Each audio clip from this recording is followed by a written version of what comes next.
Assalamu alaikum everyone. Hope you all are fine. Welcome to my YouTube channel. I'm Nadia Rana और मैं आपके साथ intermediate part 1 की जो नई बुक आई है उसकी ट्रांसलेशन और सोल्यूशन ऑफ एक्सरसाइजेस रेडी कर रही हूँ। इससे पहले कि हम अपना काम शुरू करें, मेरे चैनल को सब्सक्राइब कर दें, बेल आइकन को प्रेस कर दें, लाइक का बटन प्रेस कर दें सो दैट आपको नेक्स्ट वीडियोस टाइम पर मिल सकें जैसे ही मैं अपलोड करूँ। तो आज मेरा लेक्चर 2 है about the solution of exercise unit 1 the inspiring life of Hazrat Mohammad. Her question की वर्थ 2 मार्क्स की होती है। इसका मतलब यह है कि एक क्वेश्चन का जो सोल्यूशन है, जो आंसर है, वो अराउंड 4 to 5 लाइन्स पर आ जाना चाहिए। अगर आप इससे ज़्यादा लिखते हैं तब भी आपको नुकसान है, क्योंकि ज़्यादा लिखने से भी मार्क्स उतने रहने हैं, और अगर आप कम लिखते हैं तो मार्क्स घट सकते हैं। इससे बेहतर ये है कि क्वालिटी वर्क, क्वांटिटी की बजाय क्वालिटी दें। स्पेसिफिक आंसर हो लेकिन रेलेवेंट टू द पॉइंट। जो डिटेल चाहिए सिर्फ उसी के ऊपर आपने फोकस रहना है, और बहुत ज़्यादा जंक डालने की ज़रूरत नहीं, क्योंकि आप अपना टाइम खुद ही वेस्ट करेंगे। ज़्यादा क्रिएटिव पेपर होगा, इसलिए आपको ज़्यादा प्रॉब्लम पेश आ सकती है उसके एंडिंग टाइम में। हर टाइम, हर जो आपका क्वेश्चन है वो आप टाइम देखकर ही सॉल्व करेंगे। चले हम एक्सरसाइज की तरफ आते हैं। पहले हम करते हैं प्री रीडिंग क्वेश्चंस। जब आपका चैप्टर स्टार्ट होता है वहीं पर आपको प्री रीडिंग क्वेश्चंस मिलते हैं, जो आपने चैप्टर पढ़ने से भी पहले स्टार्ट कर देने हैं। Which personality inspired you the most and why? किस पर्सनैलिटी ने आज तक आपको बहुत इंस्पायर किया और क्यों किया? हज़रत मोहम्मद सल्लल्लाहु अलैहि वसल्लम इंस्पायर्ड मी द मोस्ट। नबी पाक सल्लल्लाहु अलैहि वसल्लम की ज़ात ने मुझे, उनकी शख्सियत ने मुझे सबसे ज़्यादा आज तक मुतासिर किया।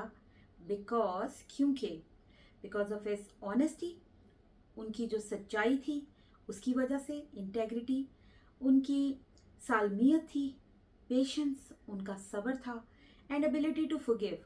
और सबसे बड़ी बात, उनमें जो खूबी थी ना कि वो हर किसी को माफ़ कर सकते थे। एंड प्रमोट कंपैशन, और उन्होंने जो हमदर्दी का को फ़रोग दिया। इवन फॉर हिज एनिमीज़, अपनों के लिए तो सब हमदर्दी रखते हैं, प्यार रखते हैं, मोहब्बत रखते हैं, लेकिन दुश्मनों को माफ़ कर देना, दुश्मनों के लिए हमदर्दी रखना, ये जज्बा कोई आम इंसान नहीं रख सकता। ये नबी पाक सल्लल्लाहु अलैहि वसल्लम की ही खूबी है। हिज लाइफ शोड, उनकी लाइफ से पता चलता है how kindness and faith can transform society. किस तरह हमारा जो ईमान है और हमारी हमदर्दी, रहमदिली है, वो माशरे की शक्ल बदल सकती है, उसको एक नया चेहरा दे सकती है। Question number 2, pre reading section has only 2 questions.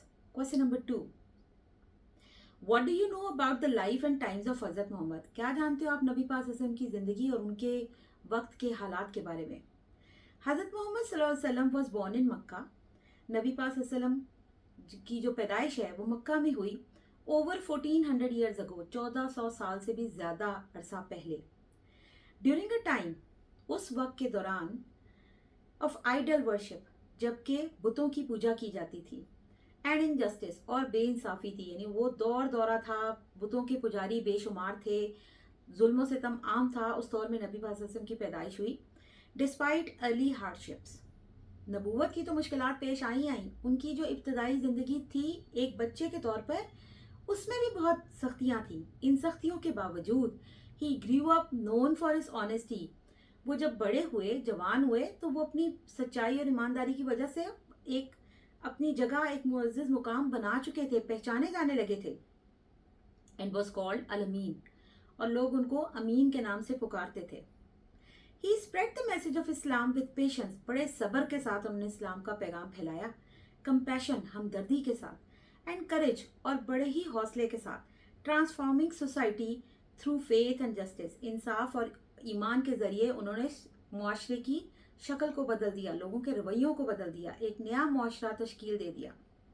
While reading questions, जब आप चैप्टर को पढ़ रहे होंगे तो ऑलमोस्ट 2 से 3 पैराग्राफ के बाद आपको साइट पर एक बॉक्स नजर आएगा जिसके अंदर क्वेश्चंस दिए हुए हैं। ये क्वेश्चंस भी आपको सॉल्व करने हैं। Question number 1, how did Hazrat Mohammad earn the name अल अमीन? शायद हम ये बात अभी अभी करके भी हटे हैं, पिछले क्वेश्चन में भी हमने इसी को पढ़ा कि नबी पाक सल्लल्लाहु अलैहि वसल्लम को ने अल अमीन का जो उनका लक़ब था वो कैसे अर्न किया, पाया, जीता। हज़रत मोहम्मद सल्लल्लाहु अलैहि वसल्लम अर्न द नेम, उन्होंने ये जो लक़ब पाया अल अमीन का, देखो ये लक़ब वो नहीं था जो खुद ब खुद उन तक आया, अभी वो नबूवत भी उनके ऊपर नहीं आई थी, तो उन्होंने ये लक़ब उन लोगों से इनको मिला जो ईमान नहीं रखते थे, जो मुसलमान नहीं थे, जो काफिर थे, जो बुतों के पुजारी थे।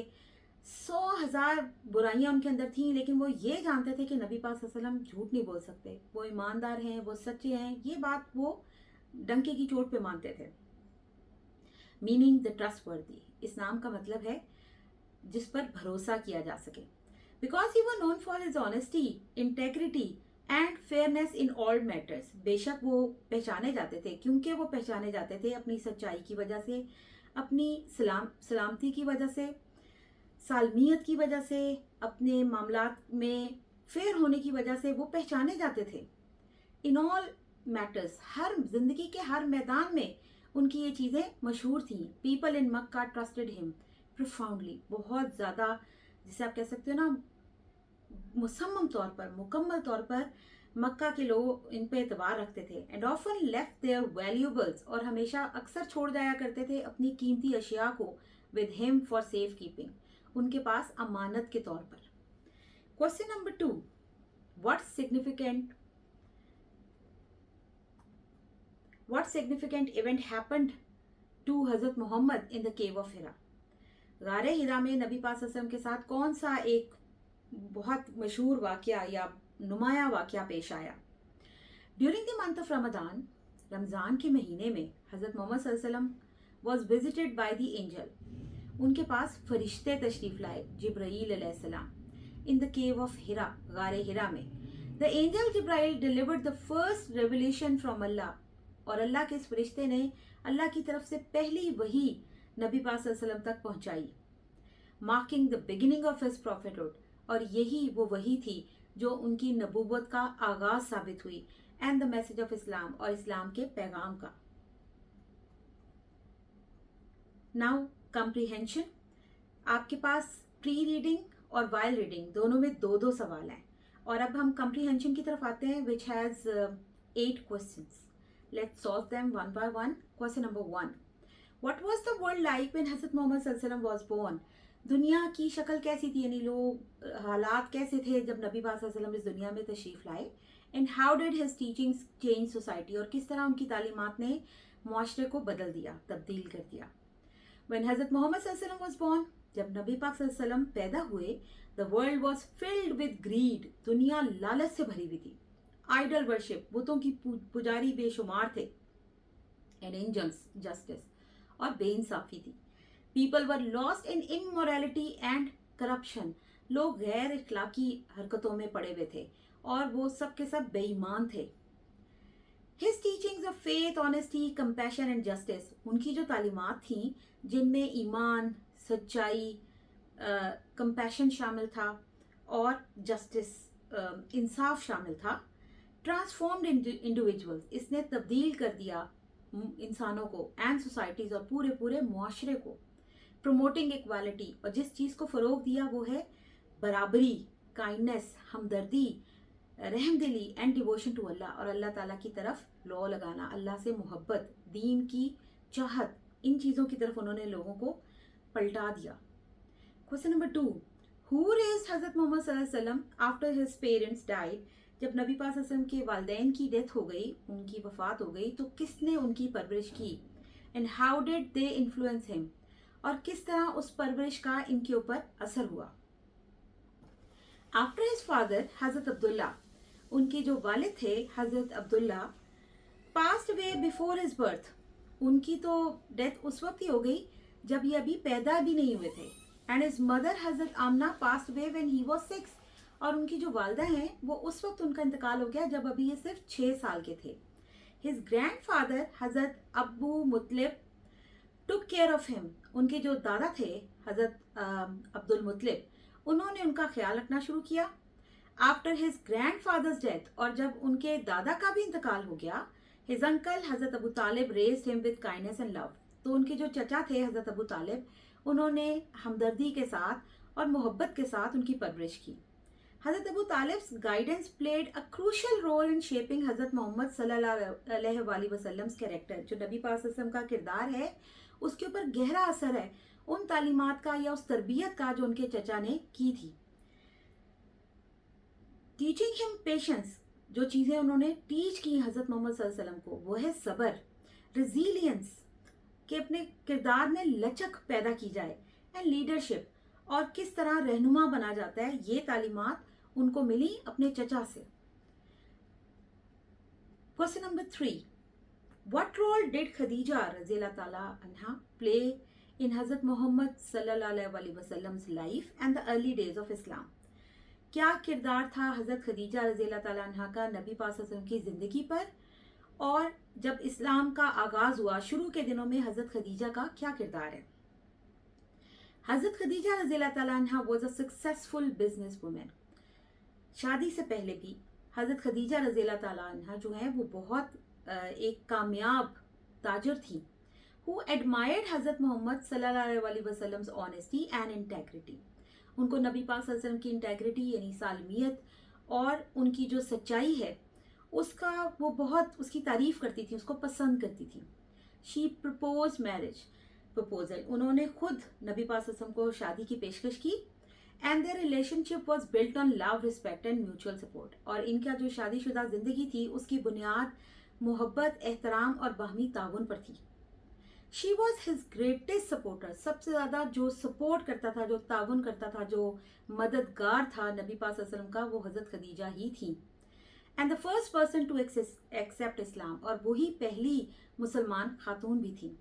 She provided emotional and financial support, उन्होंने बहुत ज़्यादा सपोर्ट दी, जज्बाती भी और माली भी, नबी पाक सल्लल्लाहु अलैहि वसल्लम को during the difficult early years of his prophethood. जब नबूवत के इब्तदाई साल थे उनमें सबसे ज़्यादा जो मदद हासिल थी, माली और आप कह सकते हो इखलाकी तौर पर भी, जज्बाती तौर पर भी, तो सबसे बड़ी ढारस हज़रत खदीजा ही थी। Question number 4, what was the significance of the first revelation in the cave of Hira? क्या अहमियत है गारे हिरा में जो पहली बार वही नाजिल हुई उसकी? And how did it shape Islam, और किस तरह इसने इस्लाम की शक्ल बनाई? The first revelation was significant as it mark the beginning of Hazrat Muhammad prophethood. जो पहली वही थी वो बहुत अहमियत की हामिल है, बहुत नुमाया है, क्योंकि इसी ने नबी पाक सल्लल्लाहु अलैहि वसल्लम की नबूवत का आगाज़ किया। एंजल जिब्राईल अलैहिस्सलाम कमांडेड हिम टू रीड, और इसमें हज़रत जिब्राईल अलैहिस्सलाम ने हुक्म दिया नबी पाक सल्लल्लाहु अलैहि वसल्लम को कि वो पढ़ें, even though he was not literate, हालांकि उस वक्त नबी पाक सल्लल्लाहु अलैहि वसल्लम पढ़े लिखे नहीं थे। यही तो अल्लाह ताला की करामत थी कि अल्लाह ताला ने उनके जहन में वो चीज़ें ऐसे डाल दी जिब्राईल अलैहिस्सलाम के ज़रिए कि वो हिफ्स हो गई उनको। वो पढ़ना लिखना नहीं जानते थे, लेकिन सबसे बड़े आलिम वही हैं दुनिया में। द वर्सेस रिवील्ड, सूरह अल अल्क 96 1-5। ये जो आयात है ना, ये बाद में जो कुरान जब कंपाइल किया गया तो उसमें सूरह अल अल्क में शामिल हुई, और ये 96 सूरह है और इसकी आयत 1 से 5 तक है। Emphasize knowledge and faith in Allah, जिन्होंने जोर दिया कि इल्म हासिल करो और यकीन रखो अल्लाह ताला की ज़ात पर। This revelation was the start of Islam, यही जो आयात हैं ये इस्लाम का आगाज है। गाइडिंग ह्यूमैनिटी टूवर्ड्स रिचुअसनेस, जिसने इंसानों को परहेजगारी की तरफ मुतवज्जो किया। Question number 5, how did the Meccan leaders react to Islam? जो मक्का के लीडर्स थे, सरदार थे, अरब सरदार थे, काफिर थे, उन्होंने इस्लाम की तरफ कैसे रद्द अमल पेश किया? And what challenge did early Muslim face, और कौन सा ऐसा चैलेंज था जो इब्तिदा में मुसलमानों को दरपेश था? The leaders of Mecca saw Islam as a threat to their power and wealth. जो मक्का के सरदार थे उन्होंने यूं देखा कि इस्लाम को इस तरह देखा जैसे वो कोई खतरा हो उनकी दौलत के लिए और उनकी ताकत के लिए। दे अपोज्ड इट स्ट्रांगली, बहुत ज़्यादा उन्होंने इसकी मुखालफत की। Persecuting Muslims with physical and emotional abuse, और मुसलमानों पर जुल्म सितम ढाने लगे, जिस्मानी तौर पर भी और जज्बाती तौर पर भी। मुस्लिम फेस्ड हार्डशिप्स, मुसलमानों ने बहुत सख्तियां बर्दाश्त की। इंक्लूडिंग जिसके अंदर शामिल था कौन कौन सी सख्तियाँ थी, टॉर्चर था, उन पर जिस्मानी तशद्दुद किया जाता था, एग्जाइल जलावतनी की गई, एंड इकोनॉमिक बॉयकॉट और मौशी तौर पर उनसे कता ताल्लुक कर दिया गया। डिस्पाइट दिस, इस सब के बावजूद हज़रत मोहम्मद सल्लल्लाहु अलैहि वसल्लम एंड हिज फॉलोअर्स, नबी पाक सल्लल्लाहु अलैहि वसल्लम और उनके जो साथी थे, remain steadfast in their faith, वो कायम रहे अपने ईमान के साथ। Question number 6, why was the Hijra to Medina important? जो मदीना की तरफ हिजरत हुई वो क्यों अहम थी, and how did it change Islamic history, और इसने इस्लाम की तारीख को कैसे बदल दिया? द हिजरा यानी जो माइग्रेशन है, मुंतकिली है, जो हिजरत जिसे बोलते हैं, to Medina was a turning point in Islamic history. वो इस्लाम की तारीख में समझो एक बिल्कुल जिसने बाब को बदल दिया, तारीख को बदल दिया, एक ऐसी चीज थी। It allowed Muslims to escape persecution and establish a strong community. इसने इजाजत दी, इसी ने मुसलमानों को इस काबिल बनाया कि वो जुल्म सितम से बाहर आ सकें और एक मजबूत मुआशरे की बुनियाद रखें। इन मदीना में हज़रत मोहम्मद सल्लल्लाहु अलैहि वसल्लम led the foundation of an Islamic state. Medina में नबी पाक सल्लल्लाहु अलैहि वसल्लम ने एक ऐसी रियासत की बुनियाद रखी बेस्ड ऑन जस्टिस, जिसकी बुनियाद इंसाफ पर थी, इक्वालिटी बराबरी पर थी, एंड यूनिटी और भाईचारे इत्तेहाद पर थी। The constitution of Medina ensured peaceful coexistence among different religious groups. वो जो मिसाक मदीना है या मदीना का मुआहदा कह लें या मंशूर कह लें, उसमें मुसलमान और गैर मुस्लिम दोनों को एक साथ रहने और अपने अपने मजहब के में रहते हुए आज़ादी से ज़िंदगी गुजारने का एक तरीका, एक मंशूर मिला। Question number 7, how did Hazrat Muhammad show justice and forgiveness when returning to Mecca? जब नबी पाक सल्लल्लाहु अलैहि वसल्लम मक्का वापस आए तो उन्होंने किस तरह माफ़ी और इंसाफ का एक नमूना पेश किया? When the Muslims conquered मक्का, जब मुसलमानों ने मक्का को फतह कर लिया, they had the power, तो अब उनके पास वो ताकत थी to take revenge, कि वो बदला ले सकते थे, on those who had oppressed them, उन लोगों से बदला ले सकते थे जिन्होंने पहले उनके ऊपर जुल्म किया था, उन्हें दबाया था, उन्हें प्रेशराइज किया था। However, इसके बावजूद नबी पाक सल्लल्लाहु अलैहि वसल्लम डिक्लेयर्ड अ जनरल एमनेस्टी, नबी पाक सल्लल्लाहु अलैहि वसल्लम ने आम माफी का ऐलान कर दिया। Forgiving his enemies instead of seeking retribution, बजाय इसके के बदला लेते उन्होंने एक आम माफी दी और सबको माफ कर दिया।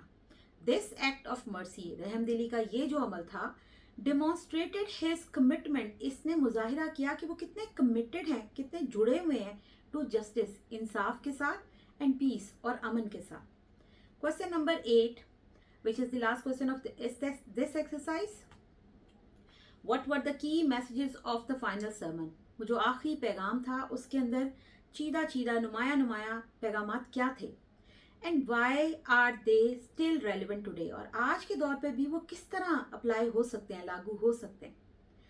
इन हिज फाइनल सर्मन, अपने आखिरी पैगाम में हज़रत मोहम्मद सल्लल्लाहु अलैहि वसल्लम एम्फसाइज, नबी पाक सल्लल्लाहु अलैहि वसल्लम ने जोर दिया जस्टिस, इंसाफ पर, इक्वालिटी बराबरी पर, इन काइंडनेस और हमदर्दी पर।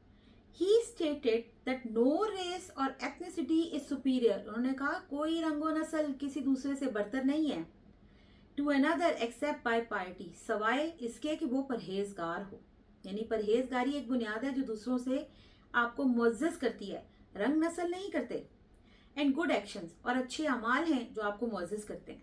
He also stressed the importance of respecting women's rights, उन्होंने इस बात पर भी जोर दिया कि औरतों के जो हकूक हैं उनका ख्याल रखा जाए, एंड ट्रीटिंग अदर्स फेयरली, और इंसाफ के साथ दूसरों के साथ बर्ताव किया जाए। These values remain essential in promoting unity, यही वो इकदार हैं जो ज़रूरी हैं कि जिनकी वजह से इत्तेहाद को फ़रोग मिलता है। सोशल जस्टिस, माशरे के अंदर इंसाफ, समाजी इंसाफ को फ़रोग मिलता है, एंड ह्यूमन राइट्स टुडे, और आज के दौर के इंसानी हकूक जो पूरा करता है। तो आज के दौर पे भी वो असूल आज भी अप्लाई किए जाएं तो हमेशा के लिए उन्होंने ताक़यामत मिसालें कायम कर दी उस एक खुतबे के जरिए। Now contextual clues, read each sentence carefully based on the context. हम हर चीज़ का मीनिंग डिक्शनरी में ढूंढते हैं, लेकिन एट टाइम्स ऐसा भी होता है कि आप जिस लफ्ज़ का जो मतलब डिक्शनरी में देखते हो वहाँ पे आपको मीनिंग कुछ और मिलता है, लेकिन उस कॉन्टेक्स्ट में जो आप जुमला पढ़ रहे हो उसके अंदर उसका मीनिंग होता तो ऑलमोस्ट सेम है, लेकिन थोड़ा सा मुख्तलिफ भी मिलता है। अगर हम कॉनोटेशन डेनोटेशन पे जाएंगे फिर तो मुख्तलिफ क्या बिल्कुल उलट भी हो सकता है, लेकिन कॉन्टेक्चुअल मीनिंग जो उस कॉन्टेक्स्ट पे सही अप्लाई होता हो वो मीनिंग भी होता है। Infer the meaning of the underline words. आपके पास जुमले हैं, सेंटेंसेस हैं जिनके अंदर वर्ड्स को अंडरलाइन किया गया है, तो आप अखज़ करो, निकालो कि इस जुमले के अंदर इस लफ्ज़ का क्या मतलब हो सकता है। क्योंकि हम लैंग्वेज के अंदर इस चीज़ को बहुत प्रमोट करते हैं कि बहुत से ऐसे वर्ड्स हैं हम हर वर्ड का मीनिंग याद नहीं कर सकते, लेकिन हम सेंटेंस को पढ़ते हैं तो हमें कॉन्टेक्स्ट में समझ आ जाती है कि इस लफ्ज़ का ये मतलब होना चाहिए, तो जो मतलब आप निकाल पाते हैं। तो आपके पास वर्ड्स हैं जो अंडरलाइन हैं। Write your inferred meaning and then look up the word in a dictionary to compare और मैच विद योर गेस। पहले आप गेस करोगे, आप देखोगे इस वर्ड का इस सेंटेंस के अंदर क्या मतलब निकलता है, फिर आप डिक्शनरी खोलोगे और चेक करोगे कि एग्जैक्ट मीनिंग क्या है, लिटरल मीनिंग क्या है, और फिर बाद में मैच करोगे आइदर येस और नो कि आपका आंसर मैच करता है या नहीं करता, इन्फर्ड मीनिंग और लिटरल मीनिंग सेम है या नहीं। First sentence, the scientist hypothesis का वर्ड जो है वो अंडरलाइंड है, was widely accepted because it was supported by extensive research। Scientist का जो नतीजा उसने निकाला या जो उसने मफरूज़ा या जो उसकी रिसर्च के अकॉर्डिंगली उसके अंदाजे के मुताबिक, हमें तो ये लगता है अंदाजे के मुताबिक जो नतीजा निकला वो ज़्यादातर लोगों ने एक्सेप्ट कर लिया, because it was supported by extensive research. क्योंकि जो एक्सटेंसिव रिसर्च उसके ऊपर हुई उससे वही साबित होता था। इन्फर्ड मीनिंग, तो मैंने यहाँ पे क्या मतलब निकाला, एन एजुकेटेड गेस और थ्योरी बेस्ड ऑन एविडेंस। एक तालीम पर को बेस बनाते हुए, सबूतों को सामने रखते हुए कोई नतीजा निकालना। तो इसका डिक्शनरी मीनिंग क्या है? अ propose explanation based on limited evidence. एक पेश की हुई वजाहत जिसके बहुत कम सबूतों लेकिन वो उनकी बुनियाद पर पेश की जाए। Use as a starting point for investigation, ऐसी आपकी वजाहत जो मजीद इन्वेस्टिगेशन के लिए बुनियाद बनती है। Does it match? Yes, it match. Sentence 2, her ambitious plan to start a new business impress everyone in the meeting. उसने जो पुरजोश किस्म का प्लान बनाया कि किस तरीके से नए बिजनेस को स्टार्ट किया जाएगा, मीटिंग में मौजूद हर शख्स को इसने इम्प्रेस कर दिया, मुतासिर कर दिया। तो इन्फर्ड मीनिंग क्या है? Having a strong determination to succeed. इतना मजबूत इरादा कि कामयाब हो, उसका जो जोश था, एम्बिशियस, पुरजोश, एक स्ट्रॉन्ग डिटर्मिनेशन, मजबूत इरादा नजर आया उसकी बातों में। इसका डिक्शनरी में मीनिंग क्या है? Showing a strong desire to achieve success, जाहिर करना एक शदीद ख्वाहिश जीतने की।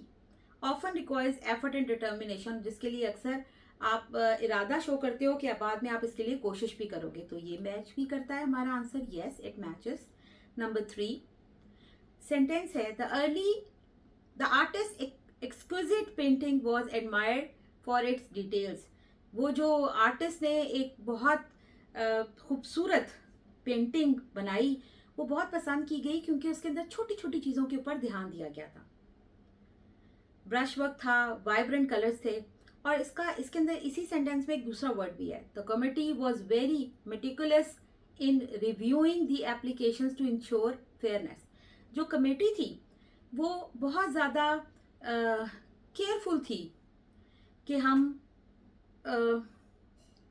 रिव्यू करेंगे इस एप्लीकेशन को और फिर उसके अंदर इंसाफ को भी सामने रखेंगे। Inferred meaning of the word exquisite हमने जो निकाला था वो था ब्यूटीफुल, स्किलफुली मेड, जिसके अंदर बड़ी महारत शामिल हो, क्योंकि अटेंशन टू डिटेल्स ही ना। डिक्शनरी मीनिंग क्या है? एक्सट्रीमली ब्यूटीफुल एंड डेलिकेट, बहुत खूबसूरत और बड़ा नाजुक, क्योंकि उसके अंदर छोटी छोटी चीजें, नाजुक, बारीक भी नहीं है। Matches yes. और दूसरा वर्ड क्या है? Very careful and precise in doing something, बड़े ध्यान से किसी चीज को करना, ख्याल रख के। डिक्शनरी मीनिंग क्या है? Showing great attention to detail, जो उसकी डिटेल्स हैं, छोटी छोटी डिटेल को भी बड़ी तवज्जो देना। Matches yes, it matches. तो ये सब अब तक हमारे आंसर्स मैच कर रहे हैं. Fourth sentence, the lawyers eloquent speech swayed the jury in favor of her client. जो लॉयर ने बड़ी पुरजोश किस्म की तकरीर की, उसने जूरी को अपनी फेवर में कर लिया और वो सब के सब क्लाइंट की फेवर में हो गए, इम्प्रेस होके उस तकरीर से. इनफर्ड मीनिंग, फ्लुएंट, बहुत फिलबदी, एंड परसुएसिव, और बहुत ज़्यादा पुरकशिश, जो आपको इम्प्रेस कर सके, मुतासिर कुन. डिक्शनरी मीनिंग, फ्लुएंट और परसुएसिव एग्जैक्ट मीनिंग बनता है और ये मैच करते हैं दोनों ही. Exercise word change pattern. इसमें आपने क्या करना है, write different forms of given words such as nouns, verbs and adjectives, then use each form in a sentence to understand the shift in meaning. आपके पास डिफरेंट वर्ड्स हैं, आपने हर word का बताना है, अगर ये नाउन के तौर पर यूज होता है तब कैसे होता है, वर्ब के तौर पे कैसे यूज होता है, एडजेक्टिव के तौर पर कैसे यूज होता है, और फिर सेंटेंसेस में यूज करना है ताकि इनके मीनिंग का डिफरेंस क्लियर हो सके. First word is advocate. Noun है advocate, a person who supports और डिफेंड्स अ कॉज. किसी मकसद के लिए किसी जो पर्सन किसी सपोर्ट करता है, यानी वकालत करता है किसी बात की या किसी शख्स की, उसको हम एडवोकेट कहते हैं. She is strong advocate for children's education. वो बड़ी मजबूत एडवोकेट है बच्चों की तालीम के लिए. वर्ब, वो भी एडवोकेट ही यूज होता है. टू पब्लिकली सपोर्ट और रिकमेंड. हम जब कर रहे होते हैं किसी दूसरे को सपोर्ट, तो वो जो हमारा अमल है करने का, वो एडवोकेट ही है. He advocates for better health care policies. वो हामी है, वो बाकायदा एडवोकेसी करता है और वो लड़ता है लोगों की अच्छी सेहत की पॉलिसीज के लिए. एडजेक्टिव, अगर वही वर्ड हम एज एडजेक्टिव यूज करेंगे तो वो है एडवोकेटिव. एक्सप्रेसिंग सपोर्ट और डिफेंस. हर advocative speech inspired the audience. उसकी जो बहुत ज़्यादा हमायत में तकरीर थी, उसने ऑडियंस को बहुत ज़्यादा इंस्पायर कर दिया, मुतासिर कर दिया. Second word is analyse. Noun analysis, verb analyse, और adjective analytical. Sentence for noun, The scientist conducted an analysis of the water sample. Scientist ने वाटर के सैंपल का एक एनालिसिस, एक तज्जिया किया. वर्ब एनालाइज, किसी चीज को बहुत डिटेल में उसको जांचना. The professor asked us to analyse the poem. हमें प्रोफेसर ने कहा कि जो पोएम है ना, इसका तज्जिया करो, इसको क्रिटिकली इवेल्युएट करो. Adjective analytical. His analytical skills helped solve the problem. उसकी जो महारत थी ना, किसी भी चीज़ को के अंदर घुस के उसको सॉल्व करने की, उसने हल कर दिया इस मसले को. Number third, create. नाउन है इसका क्रिएशन, वर्ब है क्रिएट, और एडजेक्टिव है creative. Sentence for noun, the artist latest creation was breathtaking. जो आर्टिस्ट ने सबसे ज़्यादा आखिर में चीज़ क्रिएट की थी ना, वो तो बस सांस रोकते हुए दम बखुद रखने वाली थी. Verb, she loves to create new recipes in the kitchen. Kitchen में नई नई रेसिपीज को आजमाना उसको बहुत पसंद है. एडजेक्टिव में, हिज क्रिएटिव थिंकिंग, उसकी जो सोचने का जो तख्लीकी अंदाज था, led to an innovative solution. उसी की वजह से वो एक तख्लीकी अंजाम बना पाया. एजुकेट. नाउन है एजुकेशन, वर्ब है एजुकेट, और एडजेक्टिव है educational. Now sentence for noun, a good education is essential for success. कामयाबी के लिए अच्छी तालीम का होना ज़रूरी है. वर्ब, अगर हम इसको काम के तौर पर लें, teachers educate students about history and science. कोई भी दुनिया का सब्जेक्ट आप डिस्कस कर सकते हो कि टीचर्स ही हैं जो आपको दुनिया के मुख्तलिफ मज़ामीन के लिए ट्रेन करते हैं, एजुकेट करते हैं, बताते हैं. एडजेक्टिव में एजुकेशनल है. This book is highly educational for young readers. जो अब जवान पढ़ने वाले हैं उनके लिए ये किताब बहुत ज़्यादा तालीमी है, ज़्यादा इल्म देने वाली है. Next exercise, use dictionaries, glossaries, and online resources to find and write the definitions, pronunciations, and parts of speech of the given words. अब आपने definitions, pronunciations और parts of speech in words को देखने हैं तो pronunciation आपके पास show होंगे और जो वर्ड है प्रोनाउंस में उसको वैसे करूँगी जो उसकी प्रोनाउंसिएशन बनती है. फिर डेफिनेशन और एग्जाम्पल मैं आपके साथ शेयर करूँगी. पैट्रियोटिक, पैट्रियोटिक डेफिनेशन क्या है? हैविंग और expressing devotion to and vigorous support to one's country. जब हम बड़े ज़्यादा पुरजोश हो जाते हैं अपने वतन की मोहब्बत के लिए और हुब्बुल वतनी का इजहार करते हैं तो वो हमारा पैट्रियोटिक होना है, हमारा हुब्बुल वतन होना है.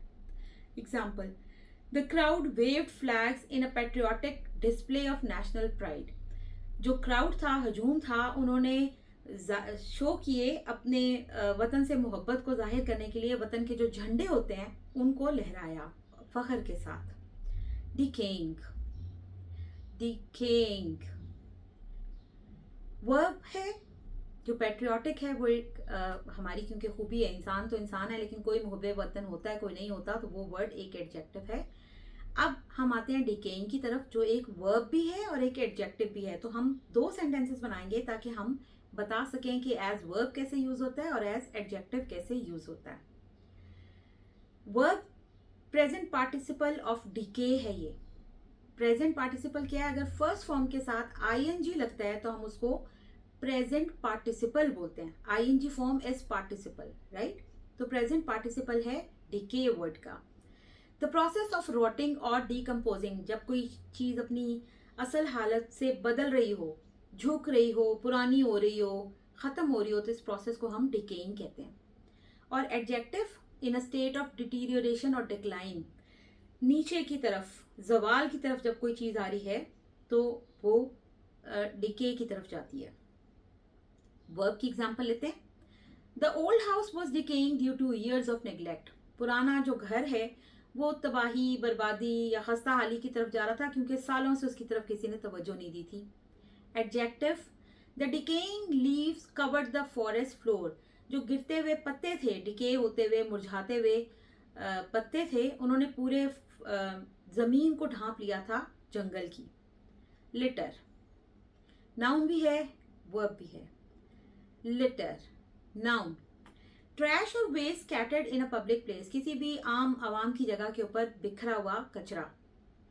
Verb, to leave trash in untidy manner, जब हम छोड़ देते हैं कचरे को इस हालत में, इस पोजीशन में छोड़ देते हैं कि वो बिखरा है अनटाइडी पोजीशन में, तो ये लिटर एक वर्ब होगा. Example of noun, the park was covered in litre after the festival. Festival के बाद पूरा जो पार्क है वो कचरे से भरा हुआ था. तो वो लफ्ज कचरा, चीज, वो नाउन है. और अब हम इसको काम के तौर पर, वर्ब की तरफ के तौर पर देखते हैं. People should not litre the streets with plastic bottles. लोगों को कचरा नहीं, प्लास्टिक बॉटल्स को कचरे के तौर पर नहीं फेंकना चाहिए. वो अमल जो कचरे के तौर पर फेंका जाता है वो भी लिटर ही है. एक्साइटमेंट नाउन है. Definition, a feeling of great enthusiasm and eagerness, बड़े पुरतजस्सुस होना और बहुत खुशी होना, इसको हम एक्साइटमेंट कहते हैं. Example, the children screamed with excitement when they saw the fireworks. जब बच्चों ने आतिशबाजी देखी तो वो खुशी से चीखने लगे. जेस्चर्स, नाउन भी है वर्ब भी है. नाउन, जेस्चर का मूवमेंट्स ऑफ द हैंड्स, हाथों की या आपकी जो आंखों की, फेशियल एक्सप्रेशंस, किसी भी किस्म के तासुरात जो हैं वो सब के सब हमारे जेस्चर्स हैं. आर्म, बॉडी मूवमेंट सब. वर्ब के तौर पर, to use movement of hands और बॉडी टू कम्युनिकेट, जब हम बातें करते हुए अपने हाथ पांव इनको चलाते हैं, फेशियल एक्सप्रेशंस को यूज करते हैं, तो ये वर्ब का काम करते हैं, ये एक एक्शन वर्ड बन जाते हैं. वर्ब एग्जाम्पल ले लेते हैं. नाउन की एग्जाम्पल लेते हैं पहले. She made friendly gestures to welcome the guest. उसने मेहमानों को का इस्तकबाल करने के लिए खुशी के तासुरात जाहिर किए. वर्ब, हमारे जो एक्सप्रेशंस होते हैं ना, उससे फौरन पता चल जाता है हम खुश हैं, हम दुखी हैं, हम क्या चाहते हैं, हम नाराज हैं, सब हमारे चेहरे पर आ जाता है. तो ये जो तासुरात जिस वर्ड की ये इनके जरिए आता है, ये नाउन है, और जिस वक्त हम वो रिप्रेजेंट कर रहे होते हैं वो वर्ब बन जाता है. He gestures towards the exit to show the way. वो इशारे से कहता है कि वो बाहर जाने का रास्ता है. तो जब हम इशारे से किसी को कह रहे हैं तो ये इशारा एक काम कर रहा है, तो ये एक वर्ब बन जाएगा. Now let's move to connotation and डेनोटेशन.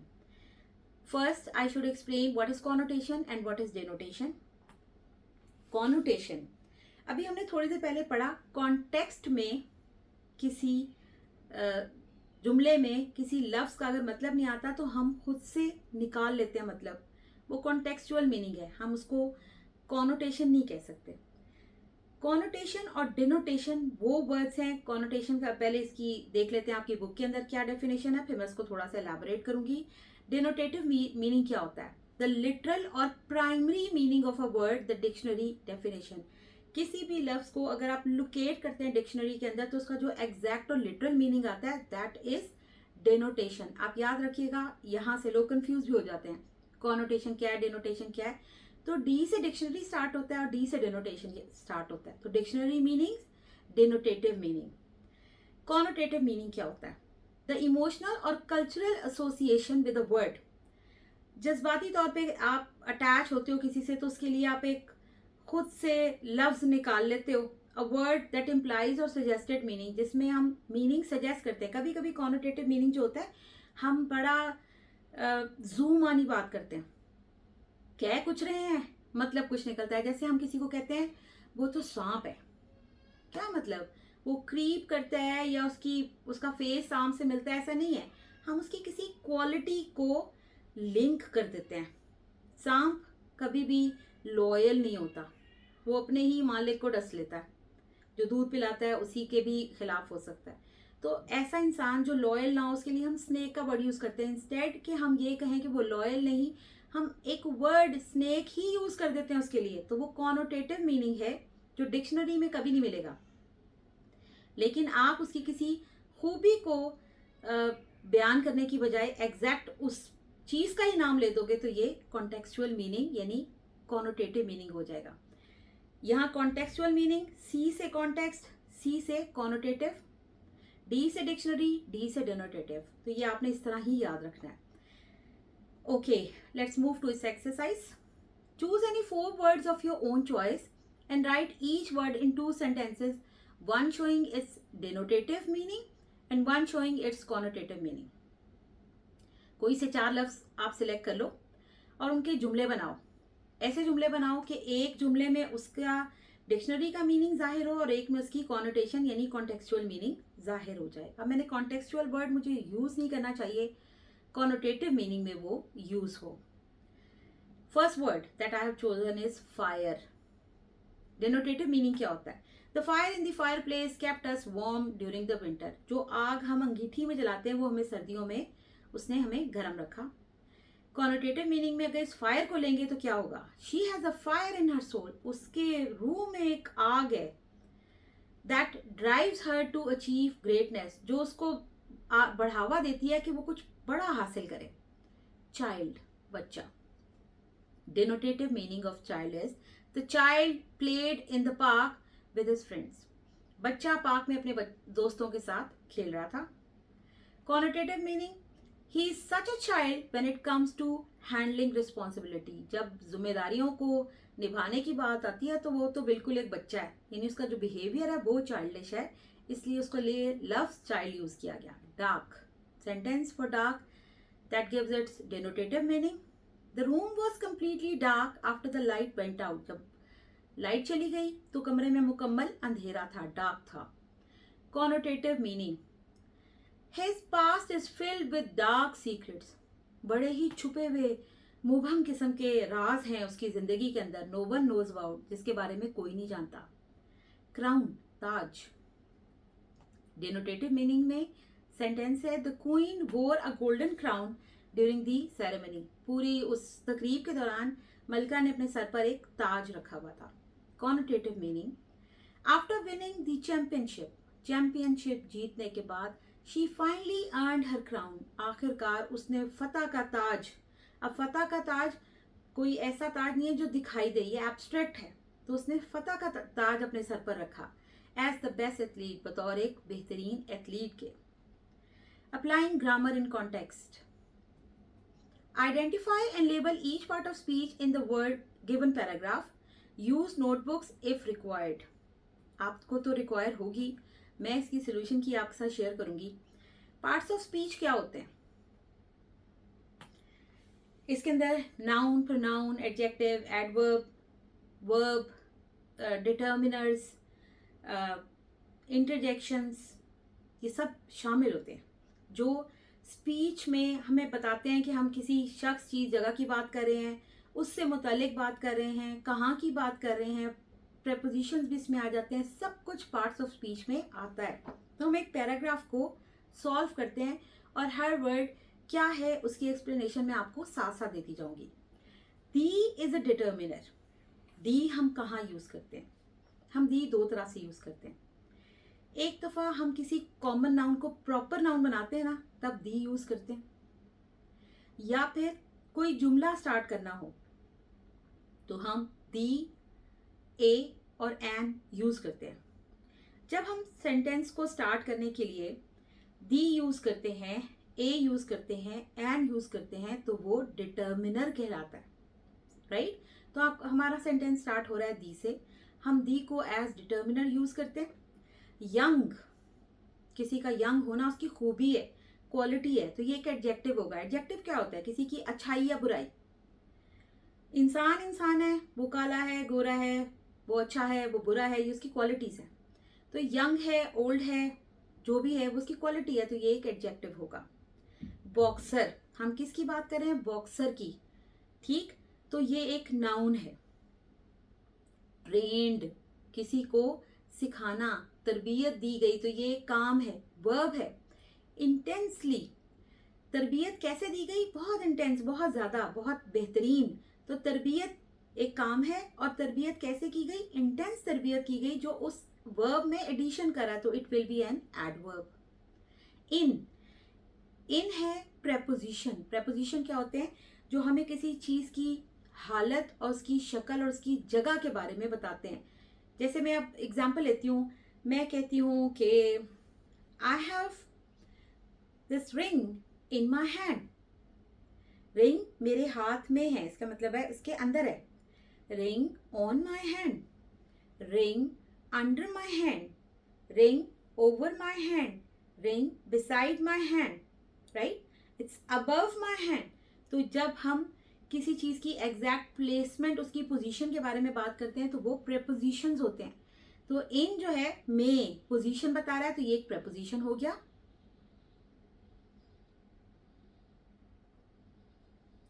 The again determiner. Local, कोई चीज लोकल है, कोई फॉरेन से आई है, कुछ भी, तो आप उसको एडजेक्टिव, उसकी खूबी बोलोगे।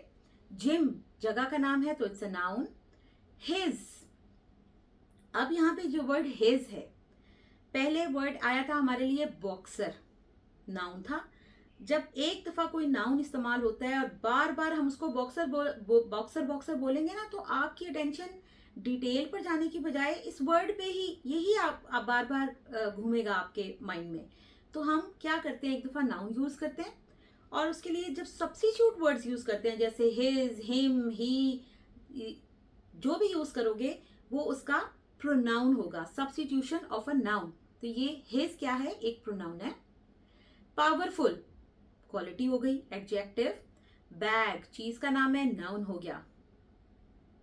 विद के साथ, प्लेसमेंट पोजीशन बता रहा है, तो ये एक प्रपोजिशन। प्रेशियस नहीं, प्रेशियस होता तो ये एडजेक्टिव होता, यहां वर्ड है प्रिसियन, सामान, तो ये नाउन हो गया। एज, एज एक ज्वाइनिंग वर्ड है। दो सेंटेंस को जोड़ने के लिए जो वर्ड्स यूज करते हैं, जो उनको ज्वाइन करते हैं और उनको ज्वाइन करके एक सेंटेंस बना देते हैं, उन ज्वाइनिंग वर्ड्स को हम कंजंक्शंस कहते हैं। तो एज सेंटेंस को जोड़ रहा है, कंजंक्शन है। दी डिटर्मिनर, डिटर्मिन्ड मुसम्मा में इरादा होना, ये क्वालिटी है, adjective. Athlete again noun. Pushed धक्का दिया, वर्ब थ्रू के जरिए, placement preposition, the determiner, exhausting adjective, routine noun, he again a pronoun, remained verb, focused quality है adjective, routine noun, he pronoun, remained verb, focus adjective, on preposition, his pronoun, goal noun, his pronoun, discipline noun, and conjunction, dedication noun, paid off verb phrase. बाकी मैंने explain कर दिए, लेकिन यहाँ पे मैंने बोला वर्ब फ्रेज. जब एक सिंगल वर्ड यूज होता है तो वो वर्ब है, लेकिन जब दो वर्ड यूज होंगे, यानी नाउन के साथ उसी का जुड़ा हुआ लफ्ज आएगा तो नाउन फ्रेज हो जाएगा, एडजेक्टिव फ्रेज हो जाएगा. यहाँ पर एक काम एक्शन वर्ड के साथ एक दूसरा लफ्ज जुड़ा है और दोनों मिलके सेम मीनिंग दे रहे हैं, मिलके एक मीनिंग दे रहे हैं. क्योंकि एक से ज्यादा लफ्ज हैं तो वो क्या हो गए, वर्ब फ्रेज हो गए. As conjunction, he pronoun, continued verb, to improve, verb phrase, to improve. Again दो words हैं तो ये फिर एक verb phrase है. Daily add कर रहा है verb में तो ये एक adverb है. Revision of tenses. Correct the verb in the following sentences according to tense and write the correct one. Verb को आप ध्यान से देखोगे क्या इस्तेमाल हुआ है सेंटेंस में. दो सेंटेंसेस हैं, इस तरह जोड़ोगे कि अगर आप फर्स्ट हाफ की देखो कि बात वो माजी में गया था तो काम भी उसने माजी में किया होगा. अगर फ्यूचर की बात है तो काम अभी नहीं हुआ, वो होगा. प्रेजेंट की बात है तो ये भी चल रहा है. तो आपने सेंटेंस के दोनों हाफ को इस तरह जोड़ना है कि वो एक जमाने की बात हो. जैसे येस्टरडे, इसका मतलब कल की बात हो रही है. She walked to the store, वो चलकर गई थी स्टोर तक. एंड शी बाइज, और वो खरीदती है फ्रूट. तो ये तो दो डिफरेंट बातें होगी ना, आपने इनको जोड़ के एक बात करनी है कि वो कल गई थी तो उसने कल खरीदे थे. तो करेक्ट सेंटेंस क्या है, yesterday she walk to the store and she bought some fruit. Second sentence, if he will finish, अगर वो खत्म करेगा, गा फ्यूचर टेंस आ गया, his work, he could play video games, तो वो खेल सकता था वीडियो गेम्स. नहीं, वो करेगा तो वो खेल सकेगा, राइट. या हमने सेकेंड हाफ के अकॉर्डिंगली अगर करना है तो अगर वो अपना काम करता तो वो खेल सकता था. हम दोनों में से किसी एक को चूज करेंगे, आइदर फर्स्ट पार्ट और second part. Correct sentence, if he finishes his work, अगर वो अपना काम खत्म करता है, he can play video games, तो वो वीडियो गेम्स खेल सकता है. हम इसको अगर पास में लेकर जाते हैं तो हम क्या कहते हैं, he could play video games if he had finished his work. अगर वो खत्म कर चुका होता अपना काम तो वीडियो गेम्स खेल सकता था. Second sentence, no, third sentence. The teacher explains the lesson and then the students practiced the exercise. The teacher बयान करता है लेसन को और फिर टीचर, बच्चों ने प्रैक्टिस की थी. पास्ट में क्या, नहीं, वो एक्सप्लेन करता है तब बच्चे उसको सॉल्व करते हैं. करेक्ट सेंटेंस क्या होगा, the teacher explained the lesson and then students practised the exercises. Teacher ने बयान किया और फिर बच्चों ने प्रैक्टिस की, एक्सरसाइज की. हम इसको यूं भी कर सकते हैं, the teachers explains the lesson and then students practise the exercises. तो आप किसी एक हाफ के साथ दूसरे हाफ को ज्वाइन कीजिए. फोर्थ, ही स्टडीज फर्स्ट, वो पहले पढ़ता है, and then went to play, फिर गया खेलने. वो पहले पढ़ता है फिर जाता है, या उसने पहले पढ़ा और फिर वो गया. तो करेक्ट सेंटेंस क्या होगा, he studied first and then went to play, या he studies first then goes to play. Fifth sentence, the mother was cooking meal, mother cook कर रही थी मील को, and the children are playing football, और बच्चे खेल रहे हैं. वो जब कुक कर रही थी तब बच्चे खेल रहे थे, या मदर कुक कर रही है और बच्चे खेल रहे हैं. तो करेक्ट सेंटेंस क्या होगा, the mother was cooking a meal and the children were playing football. या फिर हम कहेंगे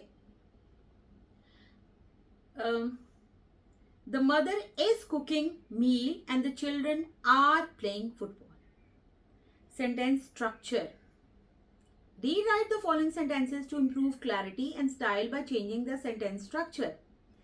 यहाँ पर आप देखेंगे कि आपके पास एक्सरसाइज में दो सेपरेट सेंटेंसेस हैं. अभी हमने जो पहले एक एक्सरसाइज की उसके अंदर हमने कंजंक्शंस के बारे में जाना कि कंजंक्शंस क्या होते हैं. जॉइनिंग वर्ड्स होते हैं. जब हम जॉइनिंग वर्ड यूज करते हैं तो हम दो सेंटेंसेस को ज्वाइन करके एक सेंटेंस बना देते हैं. अभी आप जो सेंटेंसेस देखेंगे इनमें दो सेपरेट सेंटेंसेस हैं, दो सेपरेट मीनिंग दे रहे हैं. लेकिन जब हम उनको जॉइनिंग वर्ड्स के साथ ज्वाइन करेंगे, कंजंक्शंस लगाएंगे, तो वो दोनों मिलकर एक जुमला बन जाएंगे. Let's see how. He went to the store. वो स्टोर तक गया. He bought milk. उसने दूध खरीदा. तो अब हम इसको एक सेंटेंस कैसे बनाएंगे. He went to the store and bought milk. वो स्टोर गया और उसने दूध खरीदा. और एंड के वर्ड ने दोनों सेंटेंसेस को ज्वाइन करके एक सिंगल सेंटेंस फॉर्म कर दिया.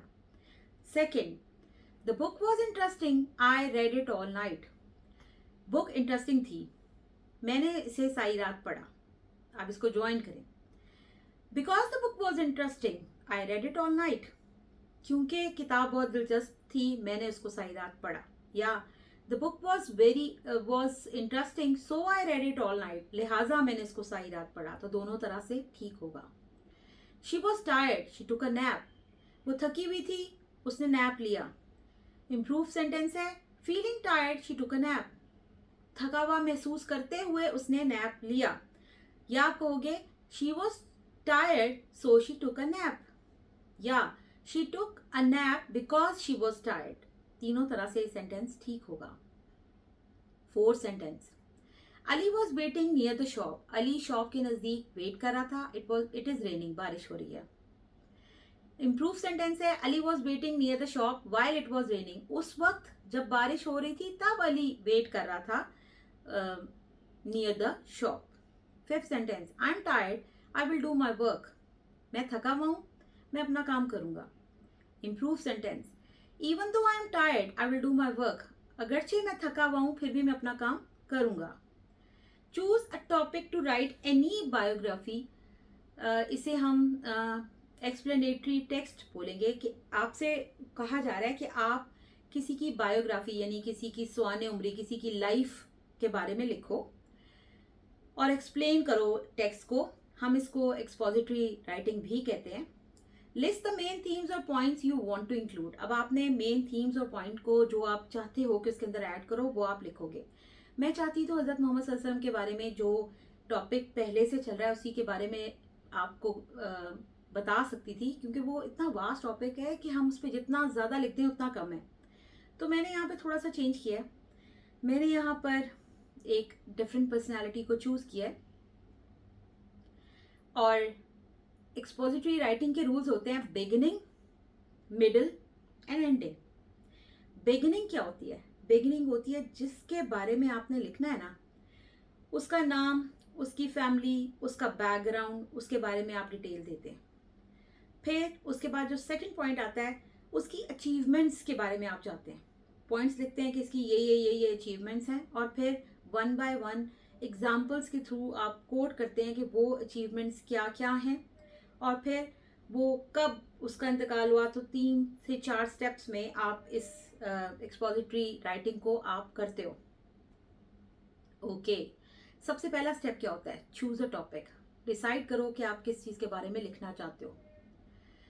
कोई भी हिस्टोरिकल फिगर हो सकता है.